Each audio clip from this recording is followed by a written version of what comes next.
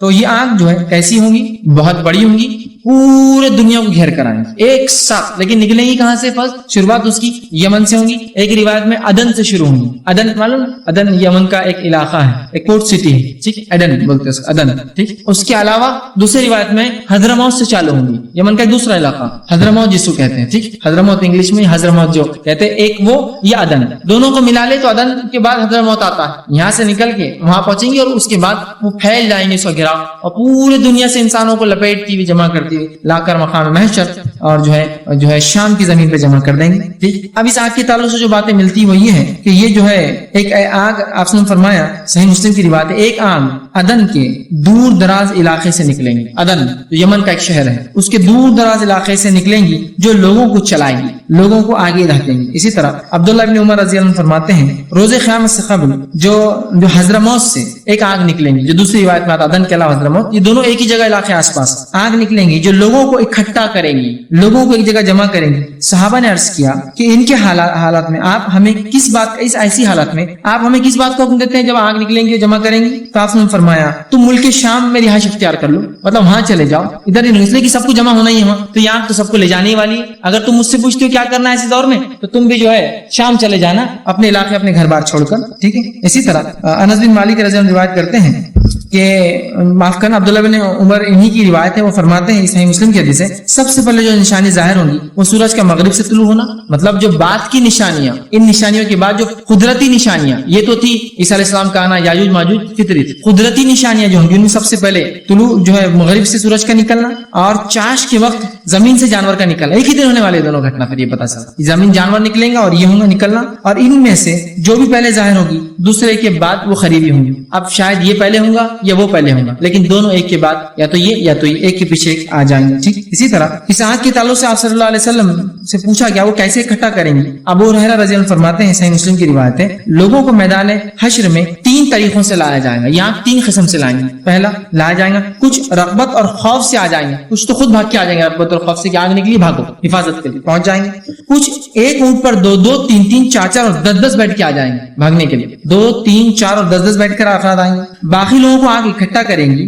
جہاں وہ خیلولہ کریں گے آگ بھی ان کے ساتھ ٹھہر جائیں گے، پیدل جو آ رہے ہیں ان کو اکٹھا کر کے لا رہی جمع کر کے، وہ رکیں گے تو وہ بھی رک جائیں گے۔ خیلولہ مطلب تھوڑے سے آرام کو جو انسان لیٹتا ہے دوپہر کے کھانے کا، اس کو بولتے ہیں خیلولہ، ٹھیک۔ تو اگر وہ خیلولہ کریں تو وہ بھی ٹھہر جائیں گے، اور جہاں وہ رات کریں گے آگ بھی وہاں رات کریں گے، رک جائیں گے، جمع کرنا ہے اس میں سب، وہ رک جائیں گے وہاں رات گزاریں گے، جہاں وہ صبح کریں گے آگ بھی وہاں صبح کریں گے، اور جہاں شام کریں گے وہاں شام کریں گے، لیکن سب کو جمع کر کے لائیں گے۔ ہر فرد، ہر زندہ انسان کو وہاں جو سب سے بدترین لوگ ہوں گے سب کو جمع کر کے لا کے جو ہے مقام محشر اور جو ہے وہاں جو ہے شام میں کھڑا کر دیں گے۔ اسی طرح آپ فرماتے ہیں ابو ذر غفاری حدیث کے راوی، لوگ روز قیامت 3 گروہوں کی شکل میں اٹھائے جائیں گے۔ ایک گروہ پر امید کپڑے پہنے ہوئے سواریوں پر سوار ہوگا، دوسرا گروہ ایسا ہوگا جو کبھی چلے گا کبھی دوڑے گا، اور تیسرا گروہ ایسا ہوگا جسے فرشتے ان کے چہروں کے بل گھسیٹ کے لائیں گے۔ اب مقام محشر میں جو لوگ جمع ہوں گے اس تعلق سے مختلف روایتیں ہیں کہ انسان جو جمع ہوں گے، حشر جس کو بولتے ہیں جمع ہونا، یہ کئی بار ہوگا، ایک قیامت کے دن ہوگا، ایک قیامت کے بعد پھر ہم اٹھائے جائیں گے زمین پر وہاں ہوگا، ٹھیک۔ اس طرح سے بہت سے اقوال ہے کہ حشر 4 بار، کسی نے کہا حشر 3 بار ہوگا مکمل، پہلا سور پھونکا جائیں گے، اس سے پہلے آگ سے جمع ہوں گے ایک حشر، اس کے بعد اٹھائے جائیں گے دوسرا حشر، ایک حشر جب جمع ہوں گے جنت اور جہنم جب ملیں گی تقسیم ہوگی،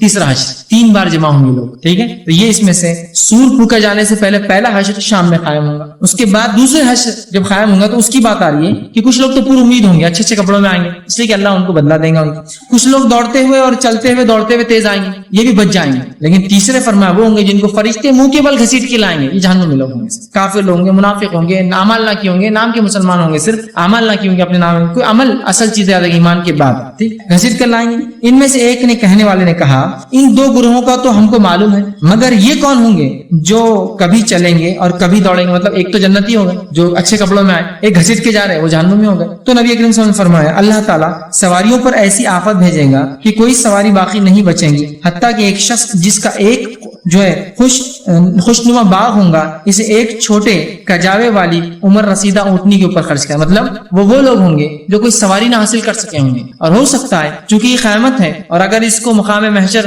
جو ہے شام کے اوپر لاگو کیا جائے تو یہ بھی پتا چلتا ہے اس میں فرشتے بھی آ جائیں گے, گناہ گاروں کو کھینچ کھینچ کے لائیں گے, نیکوکار اچھی حالت میں ہوں گے, اور دوسرے لوگ جن کو سواریاں نہ ملیں گی وہ اپنا سب کچھ بیچ باچ کے اگر بڑی اونٹنی ملی تو اس کو لے کر دوڑتے بھاگتے پتہ نہیں کیسے تو پہنچ کر اس میدان میں پہنچیں گے. اب بہرحال کیفیت ہم نہیں جانتے, ترتیب ممکن نہیں ہے بتانا, لیکن بہرحال یہ کچھ ترتیبیں تھی جو میں نے نشانیوں کو دینے کی کوشش کری. آئیے ایک بار پھر دوہرا لیتے ہیں. امام مہدی کا ظہور یہ بڑی علامت میں سے نہیں ہے لیکن چھوٹی علامتوں میں سب سے بڑی علامت ہے. اس کے بعد پہلا ہم نے دیکھا امام مہدی کا ظہور کے بعد جو ہے دجال کا خروج, اس کے فتنے, اس کے فساد, اس کے بچنے کا طریقہ ہم نے دیکھا. اس کے بعد تیسری نشانی دیکھی ہم نے عیسیٰ علیہ السلام کا نزول جو اتریں گے دجال کو ختم کریں گے, اس کی فوج کو ختم کریں گے. چوتھا ہم نے دیکھا کہ جو یاجوج ماجوج کا خروج جو عیسیٰ علیہ السلام کے زمانے میں ہوگا, مومن ان سے لڑنے کی طاقت نہ رکھتے ہوں گے, اللہ سے دعا کریں گے اللہ ان کو ہلا کر برباد کر دیں گا. چوتھی پھر نشانی اس کے بعد ہم نے دیکھی دجال کے خروج کے بعد, یاجوج ماجوج کے خروج کے بعد 3 جگہ زمینیں دھسیں گی, مشرق, مغرب اور جو ہے جزیرۃ العرب میں. یہ ہوگی 6 نشانیاں. اس کے بعد ہم نے دیکھا کہ پھر جو ہے زمین جو ہے دھوئیں کا نکلنا,